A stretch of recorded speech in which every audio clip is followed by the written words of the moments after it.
Good evening. It's 7:35, so we're going to call the school committee meeting to order. First order of business is the Pledge of Allegiance.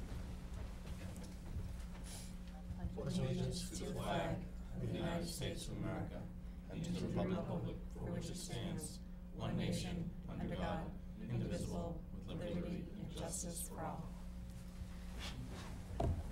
Hi. And Sydney, you have the student report for us. Hello. Thank you. Almost halfway through the winter sports season, there's a lot of success through Walpole sports. Girls hockey has 4 wins, 4 losses, and 1 tie, and their next game is at Needham on Monday. Boys hockey also has 4 wins, 2 losses, and 4 ties. They play Framingham on Saturday at 3:40. Boys basketball is currently playing Weymouth right now, hoping to make their record 3-5. Coach Masto has taken over this year and seems to have created a strong team and great relationships with the boys. Girls basketball is away at Weymouth right now, and they hope to continue their success. The girls have not lost a game since their opener against Wellesley. Their record is 6-1. Both boys and girls basketball also play tomorrow night against Norwood home. The boys will play first at 5:30, and the girls will follow at 6:45. Wrestling, with their most successful season yet, standing at 9-0, have a match tonight in Needham. Both boys and girls track are 1-2, and gymnastics is 0-2. Speech and debate flew to Fort Lauderdale, Florida this afternoon for a tournament at Nova University. They will compete on Saturday and Sunday. Student Council is at the annual CMASC Winter Conference right now at Wareham High School. On December 21st, 2017, Walpole Music Program held their annual winter music concert, which showcased pieces from the jazz band, camerata, choir, orchestra, and band. And new to Walpole High this year is the Photography Club, which was founded by Haley Lowenstein. This is where each month club members review previous pictures and select a theme as a focus for the next month. The photographers then venture out, capturing photos that coincide with them. Mr. Brasini, the advisor of this club, allows students to express their creativity as independently as they would like. Walpole Film Festival has begun the production process this week. Crews are now set, and everyone is working hard to get things done. There are 11 movies this year, and 3 of which are documentaries. Term 2 will now end on January 24th, and students are grateful that they have this extra long weekend and more time to finalize their grades. And that is all that I have. Excellent. Thank you very much. Next item on the agenda is MESS Certificates of Excellence. So I'm honored tonight to be able to recognize 2 students as well as their families who are in attendance this evening. Every year, the State Association of School Superintendents allow a superintendent with a recommendation from the building principal and the guidance department to recognize 3 students, not only for academics, but equally as important for their volunteerism in the community, their generosity of time, as well as their community service. So this year we have Emily Ball, who's with us this evening, and Emily has quite a list of accolades that I'd like to share with the community. She's in high honors in academics. She also plays varsity sports. She edits the school newspaper, volunteers in the greater Walpole community. She works with the 351 Project, a nonprofit organization that develops the next generation of community first service.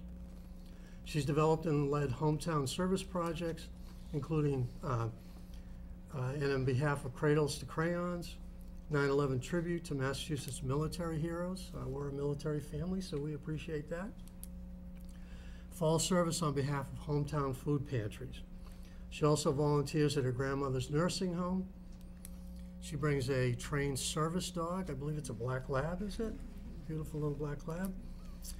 She also ran the Falmouth Road Race, completed the Walk to End Alzheimer's, and she contributes to Walpole schools and the greater community in a tremendous way. It's evident that Emily is an intelligent, keenly motivated young adult, well on her way of doing great things. So we'd like to honor Emily this evening. Congratulations, Emily.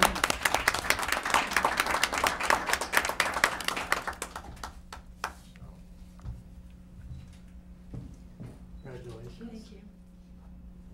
So we'll present the award, and then the committee, if you'd like to ask questions, I'm sure Emily or Connor would chat with us.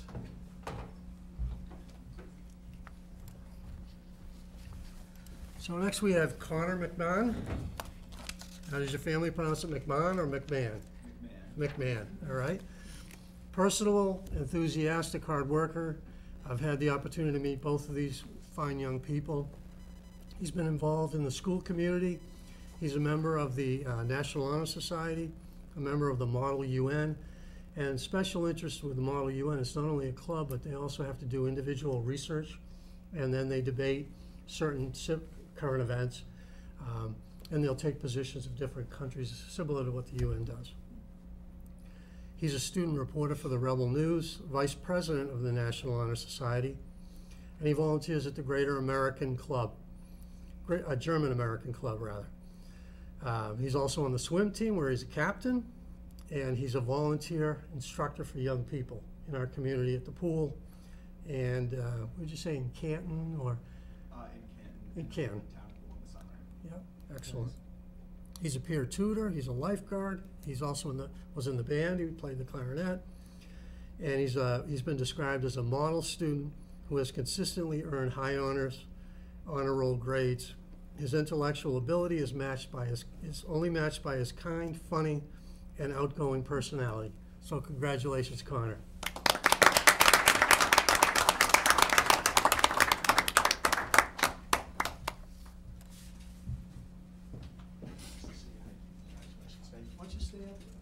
I was going to say, Link, why don't you have a picture with both of them? I think the parents might enjoy that.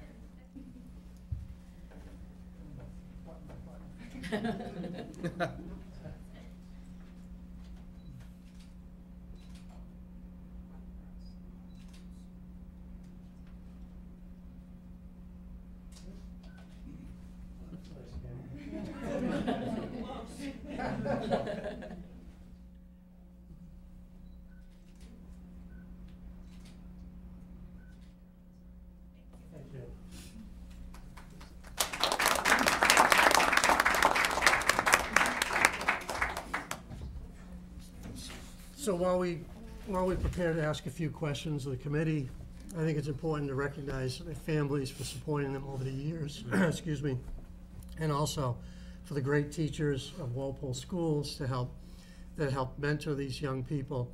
And it's wonderful to see them not only involved with their peers at the high school, but also reaching down to young people or the elderly to help out. And I think their generosity of their heart and their time is admirable. So thanks again. Any questions for these young folks? No? I do. Mike? You guys are both seniors, is that right? Yes. So what's next? Well, after Walpole High School? You got plans? Tough Still waiting to January hear question. Still waiting, huh? A little anxious times, I bet, huh? Yeah, definitely. Yeah, okay, well, thought I'd ask. It's fine with me, I have 3 kids that went through that, but it's, you'll be very pleased, I'm sure, with your track record, you'll have some great options, it sounds like. Yep. Thank you.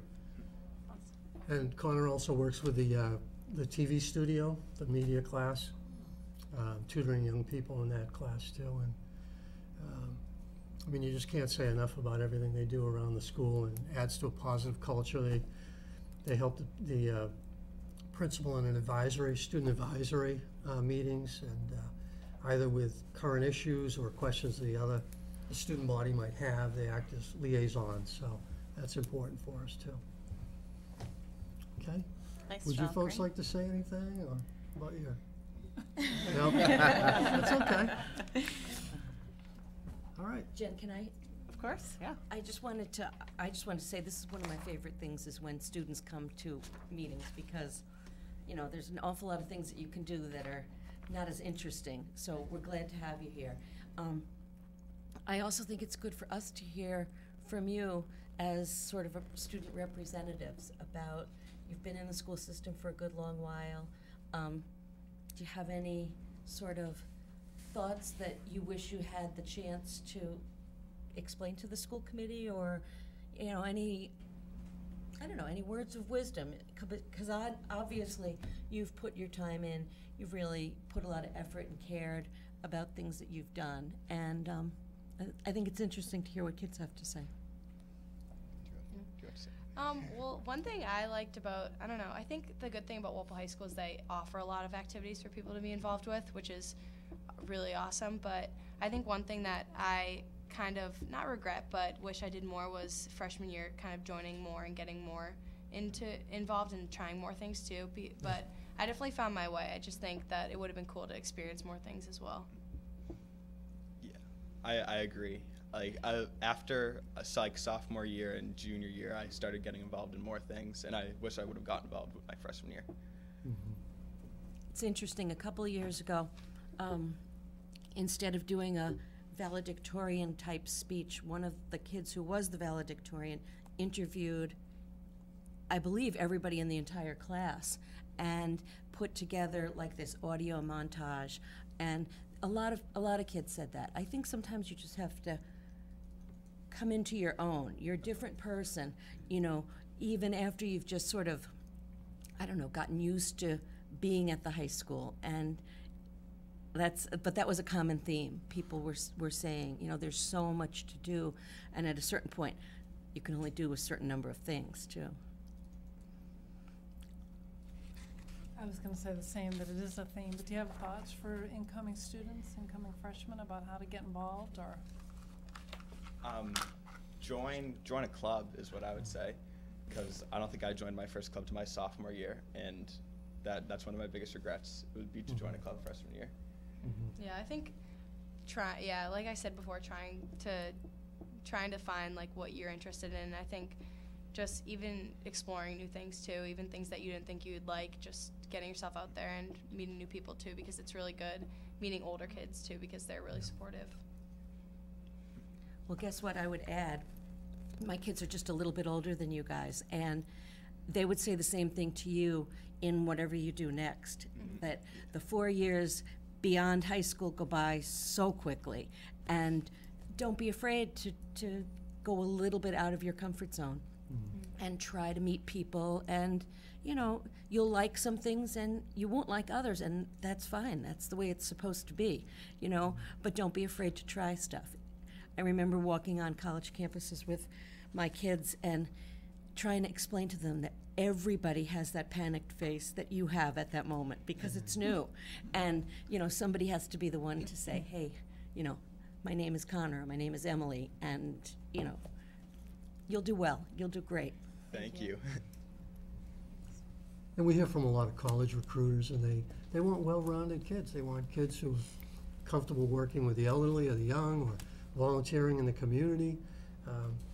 They just don't look at academics, they look at everything. And I know we have applicants every year for scholarships, kids that are currently in college, so it's important you continue those leadership roles and that activity in college too, because you know, employers are looking for that, and you know, it shows that you put in the extra effort on behalf of other people too. So thank you. Thank you. Congratulations. Thank you. Thank you. Congratulations. We're proud of you.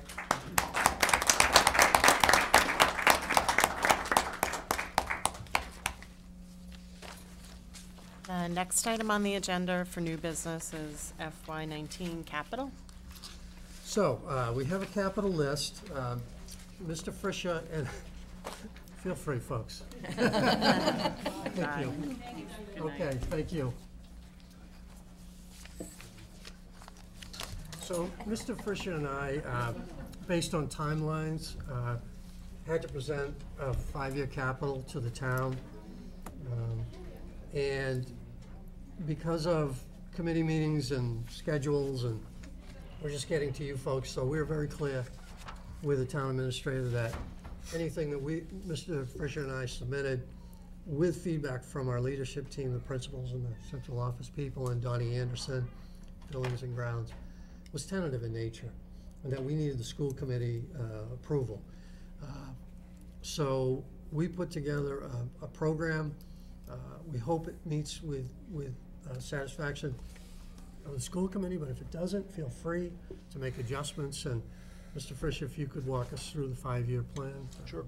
Appreciate that. Okay, so in your packet, the first page lists the 5-year plan.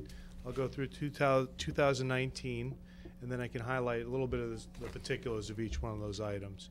I'd be happy to answer any questions on the full 5-year plan.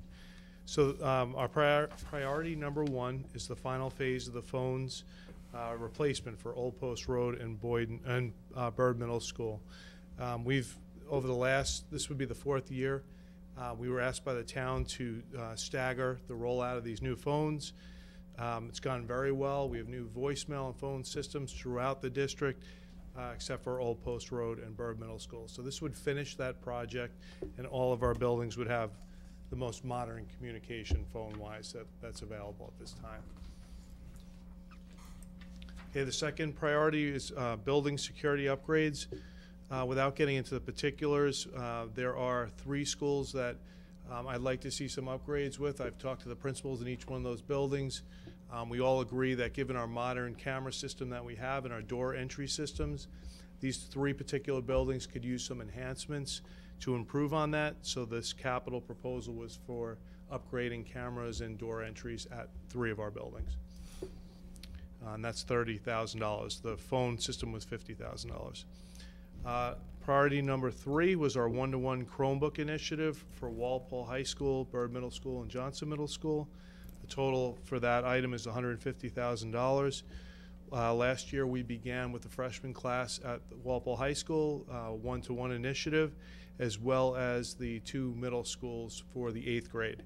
We'd like to continue that program, but the funding was all done internally through our own means, but we'd like to see a capital proposal in support of that. So that's our number 3 item on the list. Number 4 is a 2-way radio replacement. With the new police station in Walpole, there's a new 2-way radio system being utilized by the police, by the fire department, and our schools currently have 2-way radios, but enhancing that system would give us another level of communication that's important, especially during emergencies when cell phones are overwhelmed and phone systems are overwhelmed. So the 2-way radio replacement is for $35,000. The number 5th item is Walpole High School gym bleacher replacement. For those of you who've watched games in the Walpole High School gym, the bleachers are very antiquated. They're made of wood. They're at least date back 20 years, if not more, and they are in need of replacement. They're not handicap accessible. They lack in seating. They don't have a space for cameras to video games and do those types of things. But we're just concerned that as they age, that it will become a safety concern. So the number 5 item is the Walpole High School gym bleachers, and that's for $85,000. In addition, they do come right out onto the gym floor, so when you're playing a basketball game, safety of the players and the people watching the game is sometimes compromised. So we'd like to replace those. And the 6th item is general cafeteria table replacement. I don't think we've ever had replacement of our existing cafeteria tables, and we'd like to start to roll out new tables. These are original to a lot of the buildings. They've been welded, they've been fixed, but it gets to a certain point where they won't collapse and the custodians can't move them around like they need to clean the floors and maintain those spaces. So the final item is cafeteria table replacement. I listed it at Old Post Road, but it's more a district-wide program that I would recommend, and that was for $15,000. So those are the 6 items on our capital list for 2019, next year, and then you can see the following 4 years as well. I think it's important to note number 5, the gym replacement. That's in the town budget, not in the school budget, so we can take that off of our school list. I spoke with the town administrator this morning about that. And then the other initiatives are before you. You can see in 2020, the feasibility study, obviously we're at the mercy of MSBA. We've been through that quite a bit. So that can be moved. And any other item on this list can be adjusted up or down.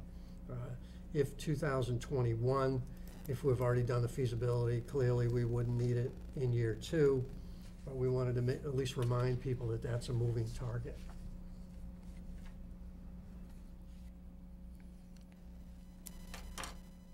Questions? Yeah, Mike, just on the Chromebook replacement, Chromebook one-to-one, right? I see that in years 2020 and 2021. 21, there's another incremental contribution. So where would the 150,000 put us this year, if we get that this year? So that would 2019. So that would allow our new freshman class at the high school Yeah.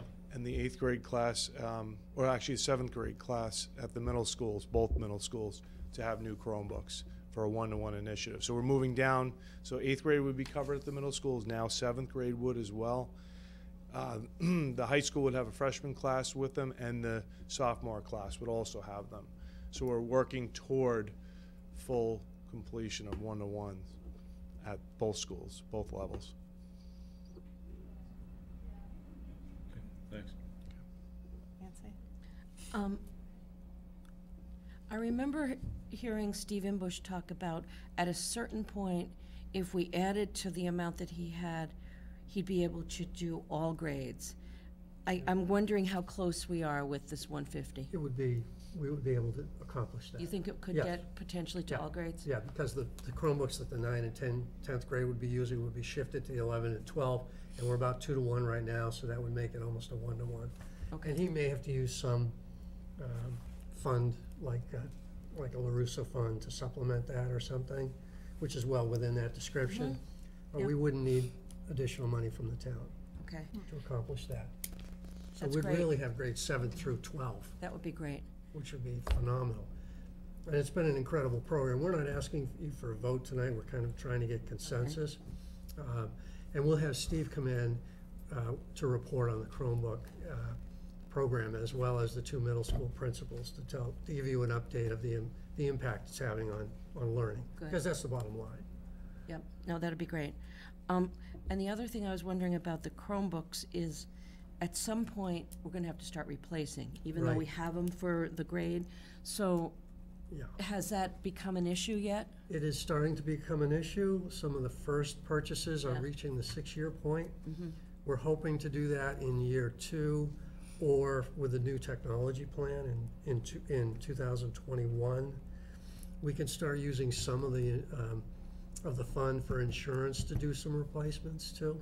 It's up to 18,000 now, and the Chromebooks seem to be pretty, that's a self-funded account, so we could start fixing some of the Chromebooks with that. But that's a good insight, Oh, good. because those are reaching about 6 years old right now. Okay, my other question is related to the bleachers. I'm gonna speak against having that on our list. I really have a bunch of concerns about it. One is, if we turn Walpole High School into our middle school, that will be a very well-equipped middle school gym. And if we continue to use Walpole High School as a high school, I would be recommending that we increase the size of the gym, at which point I'd be afraid that the bleachers would not fit our needs, and we would have wished we had waited. I know that the bleachers were part of the renovation that was done, and you're right, it's getting close to 20 years old, but they were 100% done because of handicapped accessibility and because of safety. The problem with that gym is it's small. And really, the only thing we need bleachers for, the main thing we need bleachers for are the basketball games. And we lost a tremendous number of seats when they went from the previous bleachers to what we have now. I think if we're going to make it safer, yes, you'll pull them back from the court, but that'll take at least 2 and maybe 3 rows out, and there aren't that many rows to begin with. I think we're gonna have dissatisfied customers. I'm against doing the bleachers. I was gonna speak to the same thing. Exactly how are they deficient? Is the fact that they come too close to the court or something like that? So they come down onto the sideline of the court, so in some cases where there's a scorer's table, they have to move that over out of the way. There's also, when kids are playing basketball, they overrun the sidelines, they wind up hitting into the bleachers or into people sitting in the bleachers. Can't you It's just pull them out one less? Then it leaves a big drop off on the first row. Can't you do it? I think you could do it both ways, though. Back row versus front row drop off.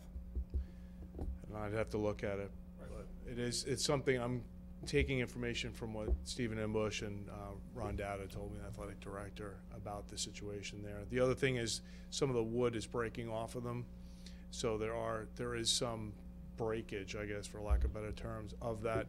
The other issue is it takes multiple custodians to pull them out, and so as they get older, they get more difficult to pull out, and it needs more custodians to maintain them, to bring them in and out. So, but that's, you know, I'm willing to do whatever you guys want. I think there's a company out there that actually repairs them. Yeah, as long as the Specializes. frames are fine. Yeah. I mean, again, this is the building department would be pushing for this, not the school department. Do you have a question? I Go did ahead, have a yeah. question, to go back to the Chromebooks. I notice in FY 2021, it talks about grades 3 and 6. Grade 6 was also listed in FY 2020 though, and I don't see a plan to get down to the lower grades, so I just wanna, I thought 5th, 4th, and 3rd had some already, at least at our school, that was my understanding. So I just wanna make sure that we have a plan to cover all the grades and like what the timeline is on that, cause I see then when we get to 2022, Chromebook isn't even listed. I think that should be 3 and 4. Yep.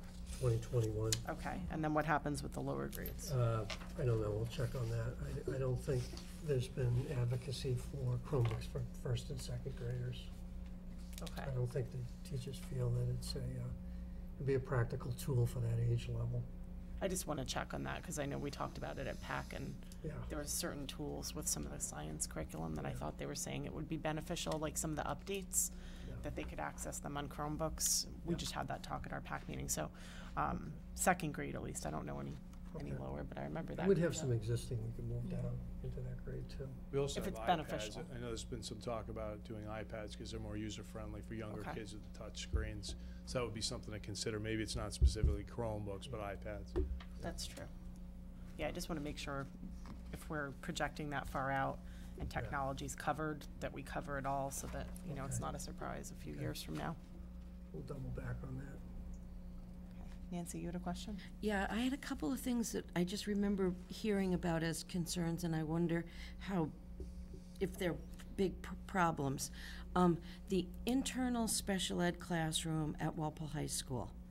You know, I've heard that it's not the best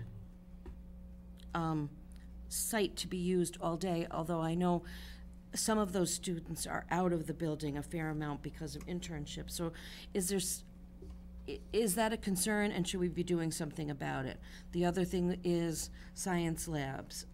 I know that we don't think that they're ideal, and is there something that we should be doing about science labs, either at the middle school or at the high school? And I know with our building projects, we've also talked about like collaborative type spaces and project development type spaces. Did you think about any of those in terms of any sort of changes that we could suggest or improvements? We talked about that during the building study, secondary school building study. We've also talked about the electrical system, the plumbing system at the middle schools need upgrades, and they need sprinkler systems. So we've left that off. That would be part of the building department. I know the buildings department is asking for quite a bit of money for Old Post Road for next year, major renovations for windows, roofs, and boilers. They've put extensive work into Fisher School. I guess our position was waiting for the feasibility study for those major internal changes, moving walls. We'd have to move walls for science, pretty much for, I would think, to address the science lab issue, as well as the internal problems with lack of windows for career and ed room too. But there's not a lot of alternative space to access for collaborative areas. We'd have to build an addition. So maybe just like a placeholder in the out years, sort of depending on what gets decided because of the Yeah. feasibility. We, you know, have some concerns that we might Yeah. want to address a few years from now. Yeah, we could take the McGuire report, the items identified in the McGuire report, and list those. Potential, I'm not technology issues. that familiar with it, but yeah, I mean, at some point, we're gonna have to, Yeah. electrical at least, if we keep the buildings as they are. Right. And Right. probably total boilers, but like you said, Yeah. that's probably part of the building maintenance budget. All right, thank you. All right. No further questions. So the next item is the first reading of 2018-2019 school year calendar. Okay, in your packets, you have first draft of the school year calendar for next year. Some highlights, we have students returning Monday, August 27th. We do have an agreement with the teachers union to begin the week before Labor Day. Students grade 1 through 12 would return that Wednesday prior to Labor Day, August 29th, 2018. Pre-K and kindergarten students would return that Tuesday, September 4th, 2018. The last day of school would be June 12th. That's without 5 snow days built into the calendar, so you can just do the math after that.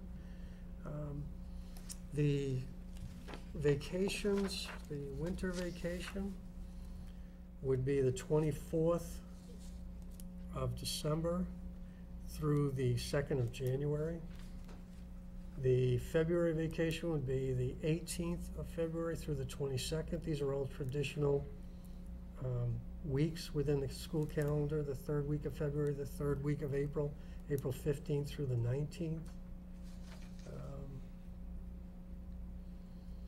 And those are the highlights. Those are the bones of the calendar. I know a lot of parents are eager to find out when school starts, when it ends. I would recommend all staff and parents plan to at least be in school through the minimum the 21st of June, and we tell our staff they should keep their calendars clear through the 30th of June. One never knows what we may encounter, what types of delays or cancellations we may have. And by law, we have until June 30th to finish the school 180-day calendar. Any day that we cancel has to be made up on the back end. So people are happy with a snow day in January, but they have to remember that it will add a day in June when it could be 80 or 90 degrees outside. So we've tried to maintain the structure of the current year calendar. Any questions? Are we voting on this tonight? No, or is this- first okay, draft. Thank you. And there's also a list behind it of the different holidays. None of the holidays fall, like when choosing your half-days. If there was a half-day that fell on another holiday, we may have opted to put the half-day then, but it didn't really turn out that way. And since our half-days end up being on Fridays, for consistency purposes, we kept it like that. And the leadership team saw a first draft of this morning, and there may be a proposal to adjust professional development days too, to come before you at the second reading, but we'll give you plenty of time to react. Okay? Next is the, School committee calendar. you want to handle it, or you want me to? Okay, school committee calendar. Basically, every other Thursday we have meetings, other than through the holidays. We're planning on a July 12th goals workshop. That seemed to have worked out pretty well, with an August 15th school committee leadership council workshop before school starts. August 30th would have a meeting. That's really the first week of school. September 13th, you can read down through the list. We have fall town meeting on October 15th. We propose to begin at 6 o'clock, a little bit earlier. Traditionally, we had a meeting. The meeting would have fallen on October 11th, which is pretty close to town meeting. So Jen and I discussed adding a half hour to the meeting before fall town meeting to take care of any business, and eliminating the meeting on October 11th so that we don't have you folks out too many nights. Again, that's the pleasure of the school committee, whether they'd like to do that. Another change, we have, the last 5 years, we've only needed 2 budget hearings, so I only have 2 budget hearings on the calendar for next year as opposed to 3. And that's about the gist of any changes to the school committee calendar. Again, it's a first reading. Welcome your input, to either Jen or myself. Yep. One thing I noticed is we need to add a meeting in January because we have to vote a budget number before February 1st, if I'm not mistaken, is what the charter says. So we should have a meeting either on January 24th or January 31st. So we have public budget hearing number 2, and then an additional meeting, A regular school committee meeting about is, that? yeah. Okay. And it reminded me as I was looking at that, this year, we don't have a regular school committee meeting scheduled. We do have a public hearing scheduled for January 23rd.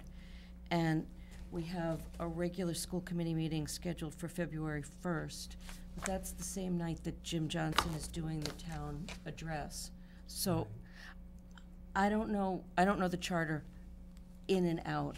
We might be able to vote the school budget on February 1st, and that might be just fine. But Okay. I would suggest that we start that February 1st meeting at 8 o'clock instead of 7:30, so that we can attend Jim's address and then go to our meeting. Otherwise, I think we probably should reschedule the February 1st meeting. Okay. Just Makes because sense. that's where you get all the information about Yeah. the budget. That's good. That's February 1st, though, this year that we have This finished. year- 2018. Yes. And then for 2019, we should just pick one of So those you're proposing Thursdays. starting our meeting at 8 o'clock. I am, for this year, so that we can attend that budget meeting with him. Okay.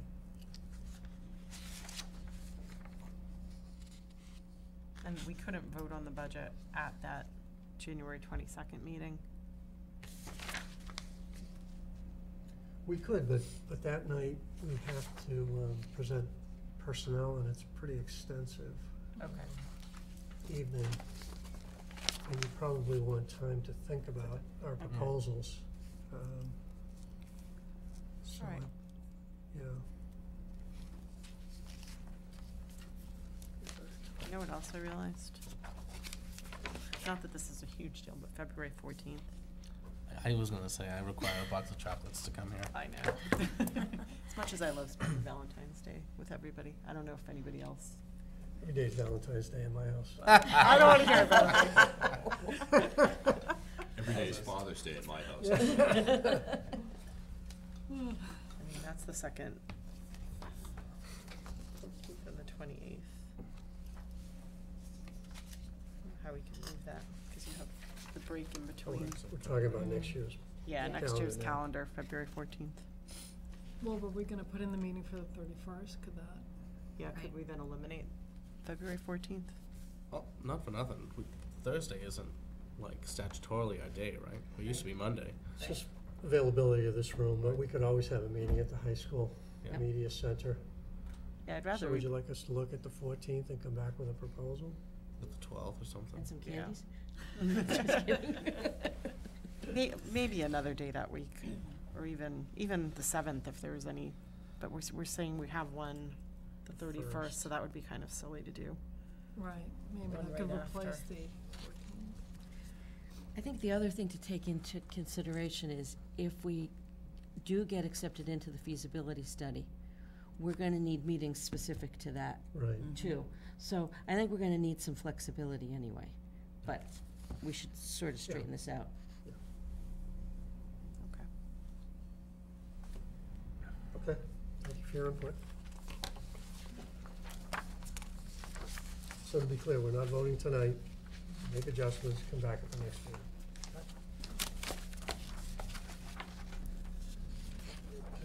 All right. And then, like, FY18 budget update. And Mr. Fisher will provide us with an update on FY18, current year. So tonight, he will update the operating budget, and at the next meeting, he'll run through all the revolving accounts. We thought we'd split the two, because there may be a need for more conversation about the revolving accounts. Thanks. For sure. Okay. Rather than reading each column on the list, I'm just going to go down the 4 lines and then give you the totals for each one of those lines. So the first line is the salary and wages line. I assume everyone has this in front of them. Okay. Yeah. Salaries and wages line for regular education. The available budget at this, as we're projecting at this point, is $14,257. The goods and services for regular education, the available budget is $3,836. The salaries and wages for special education, the available balance is $3,777. And the goods and services special education available budget for FY18 is negative $313,328. That gives us an overall budget projection for the year end of negative $291,458. There are a few components that go into this and that have created this issue. I'll just kind of give it an overview. I know, Link, you probably want to speak to it. We have John Quilly, our Special Ed Director, here as well if there are particular questions. So our circuit breaker reimbursement rate was reduced from approximately 72% to 65%. That cost $170,000. So it's negative $170,000. So we projected this revenue that now is coming in less, $170,000 for circuit breaker. We also have had tuition increases beyond what we had budgeted for in our budget last year when we set the FY18 budget. That's approximately $143,000. So when you add up the $170,000 plus the $143,000, both negatives, you come up with the $313,000 deficit that we currently have in the special ed goods and services budget. So I'm obviously addressing that tonight to make you aware of that, and we're starting to have initial conversations with the town administrator about this concern and just starting the lines of communication. We've had deficits in the past larger than this, but every year is different, and the special ed budget is fluid, and we'll just have to keep a very close eye on this and have our strategies in place for how we will cover this deficit in case we don't get an increase in revenue or a decrease in costs. So we made the town administrator aware of this, and we're working on a plan to overcome this negative balance. There are certain, there's a special ed reserve account within the town. We could approach the finance committee for reserve. We'll have to meet with the finance committee to lay out the deficit at this point in time. We're also working with our representatives and our senator to fully fund special education. State revenues are up over $800 million right now from projections, and at the time the circuit breaker was originally passed, the House and Senate funded more than, I believe, 65%, but the governor backed it down to 65% based on revenue projections, very negative revenue projections back in August. Hence, 2/3 of this deficit could be wiped away if the legislators took it upon themselves to take some of the $800 million and fully fund circuit breaker to the 75%. That would mean $204,000 for Walpole and many thousands, if not millions, for other towns and cities across the state. We're all in the same predicament right now. The other money, we have changes to our population. Within our existing population, we have students move in. These aren't new programs we just thought we would start. These are all mandated services, and they have to be funded. So we've had these issues in the past. We'll probably have them in the future. We do not build in a contingency into our existing budget. So therefore, when we have overages, we then are at the mercy of town meeting or state revenue. The state has been cautious about increasing budgets because of the situation in the United States Congress and in Washington. there's been quite a threat to Medicaid, Medicare, and that could put a huge burden on the state. So it's fluid with their revenues. In fact, our food service, we rely on federal grants monthly to pay reimbursements to our food service program, and they were 3 months behind. So we've just received 2 months, but the local communities are shouldering this burden for what's happening in Washington, as well as the state is shouldering that burden. So we're hoping it all works out with the uptick of revenues. Our legislators have been very supportive. I wrote to them this week, and within 3 days I received a response. So I'm optimistic. Every superintendent in the state has been trying to write Beacon Hill to advocate for special ed fully funding, because with special ed and circuit breaker, it is a mandate, and all boats would rise. If they did fund circuit breaker, all districts would receive some type of revenue, not based on anything other than actual costs times a certain percentage reimbursement after the towns pay the first 4 times foundation. So the towns have to pay the first $40,000, and then we're reimbursed. The law says 75%. We're being reimbursed right now at 65, and we're hoping that goes back up to 75 this fiscal year, and that will take care of 2/3 of this issue. So that's in a nutshell. We felt that we should bring it to the committee's attention with the strategy by May to have some type of resolution. You said that all the superintendents are writing a similar letter. Would They've it be been asked to. Okay, would it be helpful for school committees? I don't Do think that? it would hurt. I don't think it would hurt at all. I can share the letter. I believe I shared it. Yeah, I think I saw that. you sent but- it to all of Yeah, I us. thought I shared it with this committee, but you can take some of the information. I use the sources of the Special Ed Alliance Advocacy Group. It's a statewide group made up of parents, advocates, and superintendents on special ed expenses, and Department of Ed. So that's where my data comes from. Okay. You wanna go first? I just, sorry, you said something about an extra budget you had in town, the town has for special education? Well, there's a free cash allocation for legal settlements, about 200,000, 300,000 for what we call IDEA reserve, which is Individual Disabilities Education Act, which is special education, the federal law. There's also a couple other line items for budget holdbacks, and it adds up to over $1 million.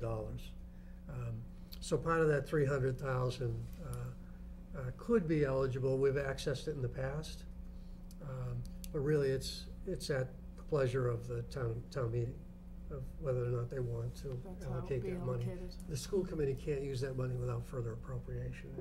We have to go through the process. We have to present to the finance committee, then goes through the board of selectmen, and it goes to the town meeting for a decision. Did you still have a question? Oh, sure, yeah, well, more of a statement. We, in fairness, Link didn't lop off the 2 days that his letter was in the mail, so we responded in 1 day when we got it. Good for you, Bill. Okay. Just we'll point that out.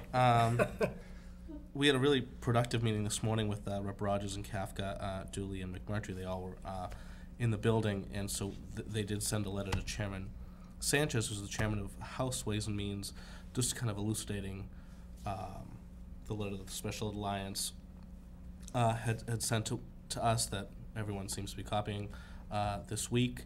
And I know they have a pretty strong confidence that, well, we know there must be at least one supplemental budget, the closeout budget that they do every year, with the almost $1 billion surplus. Currently, we're at 9.96 year over revenues. I think they're all very confident that there will be a second budget, supplemental budget, somewhere between the setting of the normal FY19 budget, which in the House is done in April, well, the amendments in April, it's taken up in May. So we're looking at the perhaps March, April time period as well. So I know also all 4 of the reps will be having their meetings with Chairman Sanchez personally from about the last week in January until the end of February, where they have their budget priorities. So they're also going to try to get a sidebar in about circuit breaker. And the letter that they sent for Walpole, I know Rep. Rogers augmented for Norwood. There was about a half dozen people on my floor who used the template as well for their towns.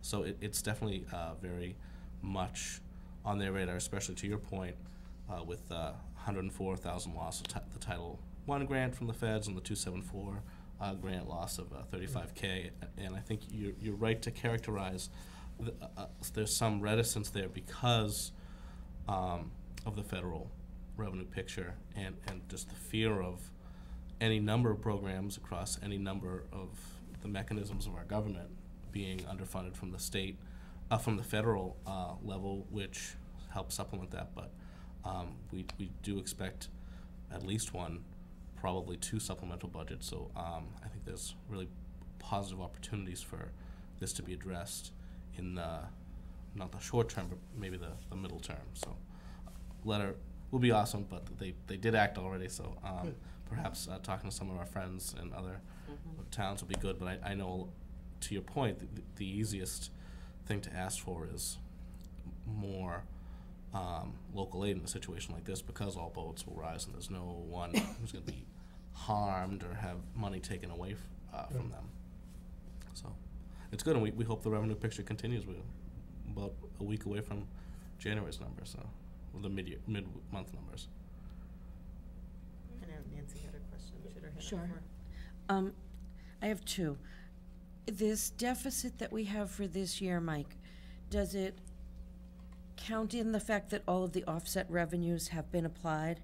Like, is the deficit after the Medicaid and the McKinney-Vento and all of those have been allocated? Yes.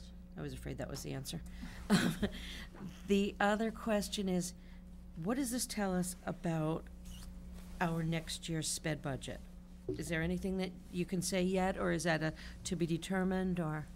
Well, the superintendent has his one-liner he uses that, that these costs carry forward. Right. They don't go away like snow and ice. And we'll have to anticipate that. But we've had some positive news on that same front for next year that I don't know what you want to share at this point in particular with that budget. We have a larger than normal graduating class from Okay. the special education department. But in the same regard, I think I have to account for a potential 65% budget next year in circuit breaker. I don't want to be left next year in January with a $200,000 deficit again.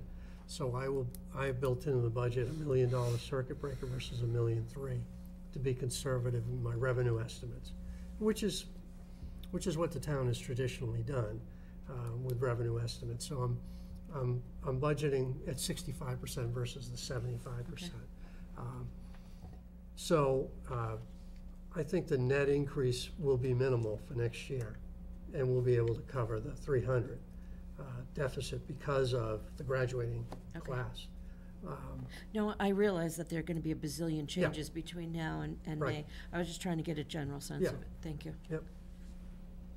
Mike, you had a question?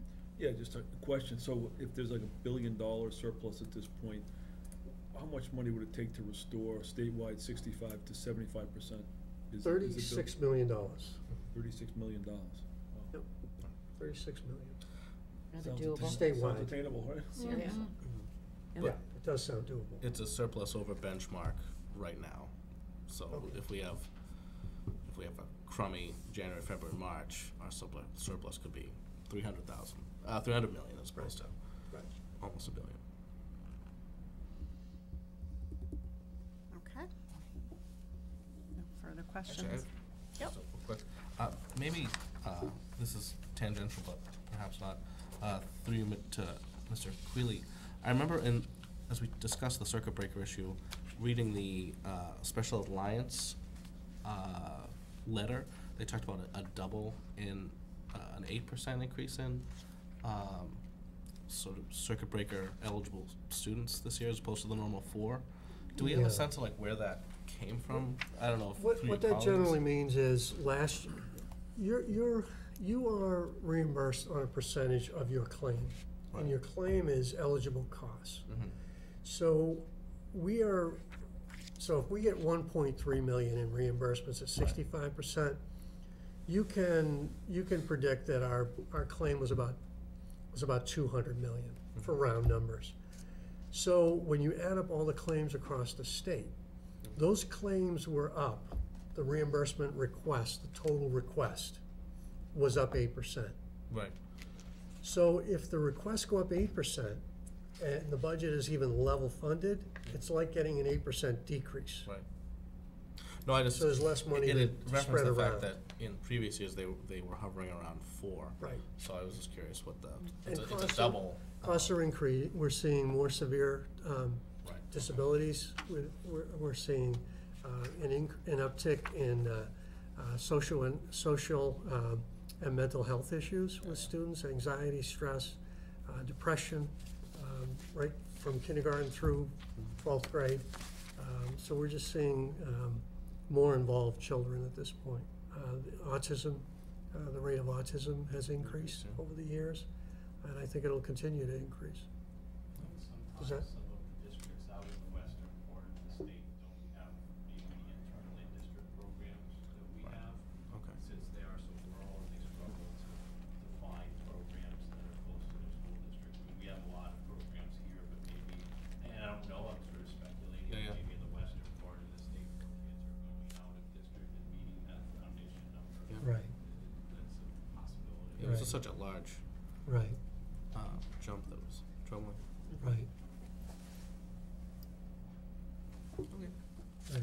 Well, the two main items, as you know, the state budget, foundation budget are underfunded by health insurance. And we're predicting another 8 or 9% for next year increase in health insurance. And special ed, if special ed is up 8% and health insurance is up 8 or 9% on average across the state, and you can only raise taxes by 2.5% and plus new growth, let's say 3.5%, the numbers don't add up. So what happens is the special ed budget starts to increase as a percentage of the whole budget. And the state and the federal government, as I've said many times, is by law required to refund, to reimburse 40%, and they reimburse closer to 5%. So the burden is falling on the local communities. Okay. Jen, just one more comment.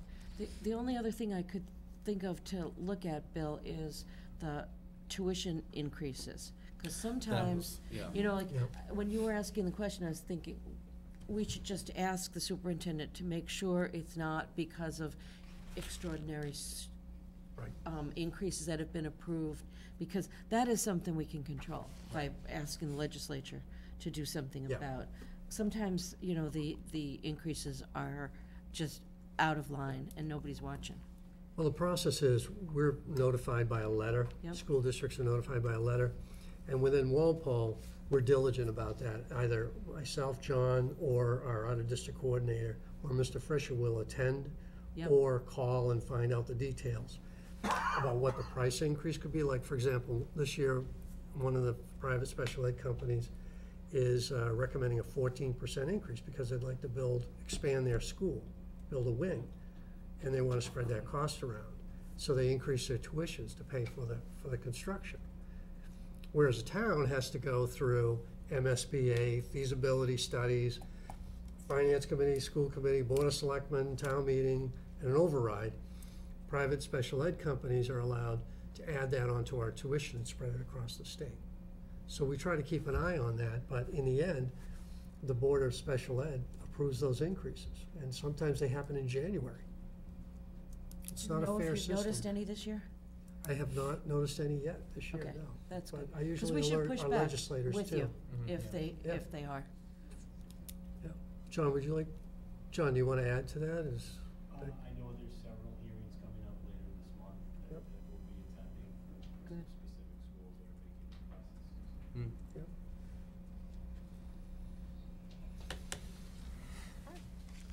Next, we have the superintendent's report. So we have 3 public hearings, January 26th, which is a Tuesday evening, Thursday, January 18th. These will both be at Walpole High School in the Media Center. They're open public meetings. The first meeting on the 16th is with respect to our goods and service budgets and the capital budget. And the second meeting on the 18th is a review of our personnel budgets and any other ongoing discussions that the school committee would like to engage in. Tuesday, January 23rd is a meeting that we hold in abeyance and use that evening if necessary. So we would invite the public, concerned citizens to attend those meetings. We do have an agenda, but there is time for public comment. Any questions? Okay. Budget books will be delivered to school committee tomorrow afternoon, in case you're interested. Long weekend reading. Yes. I just noticed that the upcoming meetings in February were gonna be held in alternate locations, so just to draw everyone's attention to Right, that, if there's it's a not on your conflict. calendar. The High School Media Center for February 1st and the 15th is at the library. These will be posted in the clerk's office and online. on our So we website. won't be back in here until the 8th of March, wow. Okay. Yep. All right, and subcommittee reports, there was, 2 curriculum subcommittee and the budget subcommittee. Does anyone want to talk about either, anything to report? Yep. I mean, from the budget subcommittee is pretty much what we discussed tonight already, so I don't have anything to add. I think it was largely the same thing we discussed tonight. Excellent. Curriculum, yeah. Yeah, we discussed a whole bunch of things at curriculum, I a whole know, bunch I of was things. trying to- I'll pick one. Write it down. One of the things that we talked about was the fact that we are potentially interested in trying to get parents to come together, parents especially of kids in middle and high school, to talk about drugs, alcohol, risky behaviors, and we've spent a lot of time on that this afternoon, with the idea that potentially we will set up a meeting sometime in the next month or two.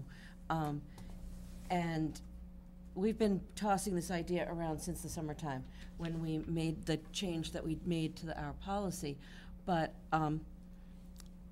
the idea is that if we can get parents to come together and get in the habit of yearly getting information about what has changed, that it will help all of us in our effort to do a better job collectively of helping kids to remain safe and to make responsible decisions, which are the 2 goals of our chemical health policy. And as I said, we've talked about a whole bunch of different things, but I will email you copies of all of this in the morning, but potentially we're going to talk to Chief Carmichael and maybe the Assistant DA, who has been very helpful to bring parents up to speed about some of the things that they find concerning about drugs and alcohol in our community. And we've also reached out to a person that I had worked with a number of years ago, who's now a speaker on dating and breakup violence. Unfortunately, this man's daughter was killed by her boyfriend about 5.5 years ago. And he has done some really, some information sessions that have been really well received by both parents and students. So we're looking into the idea that if we invite parents of middle school and high school kids, they'll have a support network of people that they can go to when issues come up, whether it's just calling each other to find out what rumors they're hearing are true or not true, or supporting each other with better sharing of information. One of the things we talked about this summer was that there were some concerning behaviors, and the thing that we should try to do a little bit better is work as a united front of adults and find a way to engage parents. So this is our thought, and considering that we're going to move forward on it, we just figured we would share it with the rest of the committee. tonight. And like I said, I'll send it in email form tomorrow, but it's just a work in progress, and any thoughts or ideas are very much encouraged at this point. Okay, so that's it for the subcommittee reports. Any citizens out there who want to comment? Okay. Approval of warrants, donations, and minutes. Do you have warrants? Yep, I do. I'd like to make a motion to approve payroll warrant S824A and S826A from December 14th and 28th for the amounts listed in your packets. Second. Motion by Mrs. Sarek, second by Mr. Buckley. All those in favor? Opposed, abstained, 700. Make a motion to approve the accounts payable warrants, 218025, 218026, 218027, and 218028 for the amounts listed in your packets. Second. Motion by Mrs. Sarek, second by Mr. Buckley. All those in favor? Opposed, abstained, 700. Can you handle the donations? Sure, long list. I'll make a motion to approve the following donations to the Walpole High School from the Poirier Sales and Service Refrigerator for the Career and Education Program in the amount of $588. System-wide from Bobby's Auto Service, general donation, $1,072. System-wide Looters Environmental Incorporated, general donation, $100. Looks like system-wide again, the Junior Women's Club of Walpole, nurse supply donations, in a total of $1,400. To Johnson Elm Bird, Old Post, and Fisher School, Life Touch National School Studios, photography commissions, total of $12,128. To the Johnson Middle School, from the John D. Schmotlack and Christine A. Schmotlack Partnership Program donation, $1,000. To Elm Street, Boyden, Old Post Road, Fisher School, from the Dedham Institution for Savings, student Christmas card donation, total of $1,500. To the Old Post Road School, from the Old Post Road PAC, junior grade books donation, $300. To OPR School again, from Bay State Textiles and Recycling, $87. To the Fisher School, various to be sent to Gifts for Kids Incorporated for holiday gifts for children, $315. And to Fisher School again, the Massachusetts Agriculture in the Classroom Incorporated, 4th grade general donation, $200. So lots of very generous. Did I get it all? We don't have any on the other. Okay. Very generous donations. Thanks to all. I'll second that motion. Okay, we have a motion by Mrs. Muchaney, second by Mrs. Gallivan. All those in favor?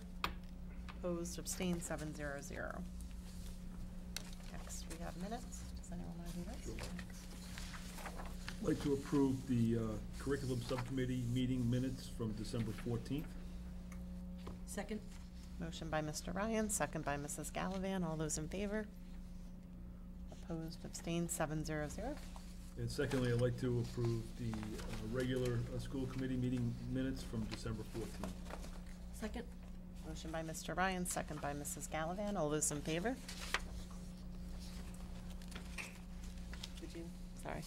I was not at the school Oh, committee meeting on okay. 14th. Okay, so all those in favor? Opposed, abstained. Okay, so 601. Minutes? Thought we did minutes. That's it for minutes. Mark? We're waiting on you. I'm sorry? We're waiting for your motion. Oh, motion to adjourn. I'm actually reading the minutes here again, sorry. Second. Okay, motion by Mr. Reed, second by Mrs. Gallivan. All those in favor?